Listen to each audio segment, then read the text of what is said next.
Well, it's been about a week since the election, and it didn't go how we wanted. But when you get knocked down, you get up and get going. And if the Liberals implement a Conservative agenda, then we will obviously vote for that agenda. Now, this second question was an absolute perfect question. We've got one of those radio interview videos again, and finally, he's back. Poilievre's back. He's on the radio. He's giving interviews. I don't think I've ever seen Carney give a interview on the radio yet, but Poilievre does it, and he does it really well. He answers all the questions, and he's really, it's where you really get the honesty from a politician. So yeah, let's have a listen. First question that he was asked by Ben Mulroney. He was asked, how do you think Carney did with his new cabinet and new people in and old people out and old people in and new people out? Well, first of all, I congratulate everyone who got named. It's a big deal to become a cabinet member. There's only about 40 cabinet ministers out of 40 million Canadians, so it's literally a 1 in a million opportunity to do some things. I think that there's a lot of the names that were around Justin Trudeau's cabinet. You know, for example, he has Melanie Joly and Champagne. They're doing the two economic files. Well, they were very strong members of the Trudeau government that delivered really terrible results for our economy. You know, this is a time when we had the worst economic growth in the G7. Housing costs doubled. Poverty went up to 25%. I was kind of surprised that he would pick the same Trudeau ministers to have the big economic portfolios. The new Justice Minister is Sean Fraser. He was the immigration minister that ran our system out of control and gave us the biggest immigration crisis in history. He became the housing minister, and of course he gave us the most expensive housing in the developed world, and now he's in charge of crime. So I find it hard to understand why you pick a guy who caused the housing and immigration crises to deal with the crime crisis. So unfortunately, the new Liberal cabinet looks a lot like the old Liberal cabinet, and that's why it's going to be more necessary than ever for Conservatives to step up and fight for the values that 8 million people voted for on election day.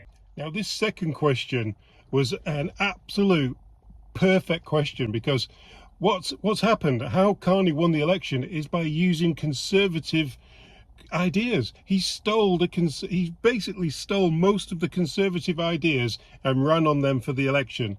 And considering that Poilievre is the official opposition, he was asked, will he agree to the ideas that Carney's stolen from the Conservatives when they bring them up in Parliament, or will he go against them?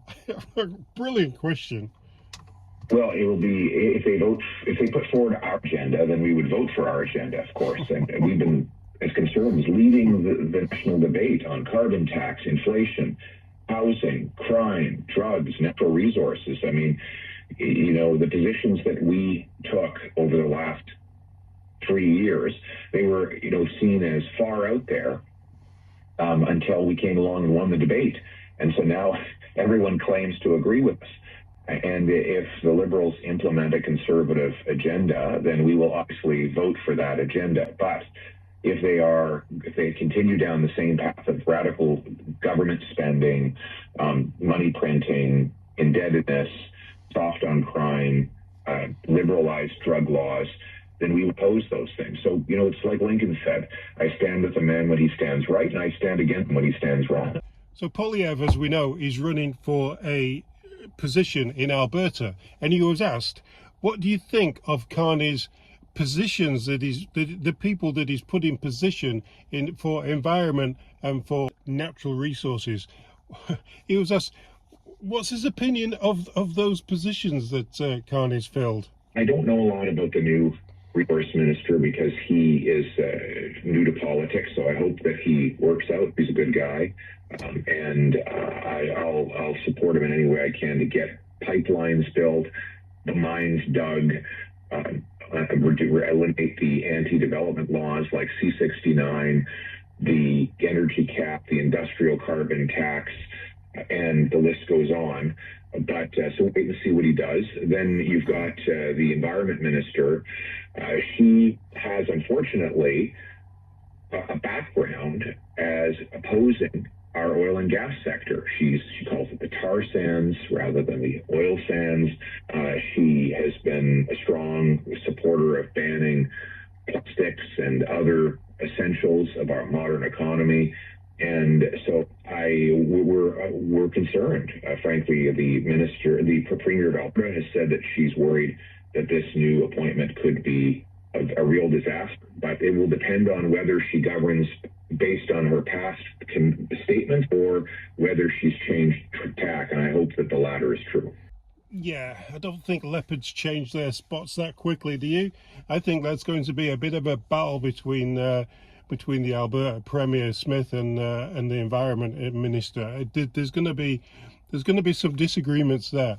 He was then asked about has he been to his riding in Alberta that he's going to run in for the by-election, and has he got to know the people there and interacted there? Let's have a listen. I have, yes. I did a small tour about 10 days ago, I think it was. It was a couple of Saturdays ago. And we went and visited the people of Consort. And I've been on the phones with the local mayors in the many small towns and villages of the region. But it's a heavily agricultural and oil and gas region of the country. But you say, well, of course, it's Alberta, but it is especially so. They have 56,000 kilometers of land mass. They have the Hardisty energy hub, which is, I'm told, actually 3% of Canada's GDP literally travels through the pipes and systems of that one Hardisty location, even though there's only 500 or 600 people who live in the town. So it's an incredibly important part of our national economy that is unfortunately not well enough known. So I will be championing energy production, agriculture, free enterprise, small government, less tax, and law and order, because those are the things that people in the community and the region want done, and they happen to be the same things the entire country needs. So we all know there's a big thing going down in Alberta about the separatism, about Alberta wanting to separate from the rest of Canada. They put the most money into the whole of Canada because of the oil fields and because of all the minerals and stuff, and the farming not in just Alberta. We've got Saskatchewan as well. They're the biggest producers in Canada. He was asked, when he's in Parliament, how will he stem the aggression towards separatist compared with keeping Alberta actually in Canada and keeping it Canadian? Well, I think that the things that the people in Battle River Crowfoot want are the same things that all Canadians want, which is a strong national economy driven in large part by our immense resource wealth. So I don't think Albertans want to separate. I think they want a change. They're tired of being told, pay up and shut up. And I agree with them on that. If we can convince the government to get off the backs of the energy sector, approve pipelines, LNG plants, mines, and repeal the anti-energy laws, then the province of Alberta will roar with economic activity.